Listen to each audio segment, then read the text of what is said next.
Well, it's time now for our Bloomberg Quick Take, where we provide context and background on issues of interest. And this time we're going to be talking about bonds, but not just any bond. In times of crisis, so-called vulture investors swoop in to buy the cheapest, most troubled assets, giving desperate sellers an opportunity to exit. Now, the investors get a chance to profit from other people's disasters. The aggressive measures vultures have taken to recover money owed by struggling governments, including an epic battle over Argentina's debt, have prompted concerns about the power of these investors. Here's the situation. Goldman Sachs came under fire in Venezuela in May after its asset management unit bought bonds issued by the state oil company at a steep discount.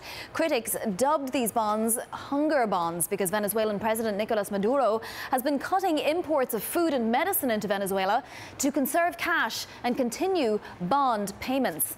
Meanwhile, it took Argentina 15 years to settle a dispute with a group of creditors that started in 2001. The holdout bondholders were led by Paul Singer of hedge fund Elliott Management. And this isn't all confined to Latin America. Amid Greece's financial troubles in 2015, vulture investors bought its distressed government bonds, betting correctly that the country would reach a deal with its creditors. Here's the background. The simplest version of vulture investing involves buying liabilities of once struggling companies such as American Airlines, with the hope that the investments will regain some of their lost value as the companies restructure.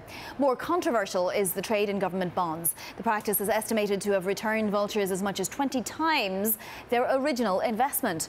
Vulture funds got their start during the 1980s Latin American debt crisis.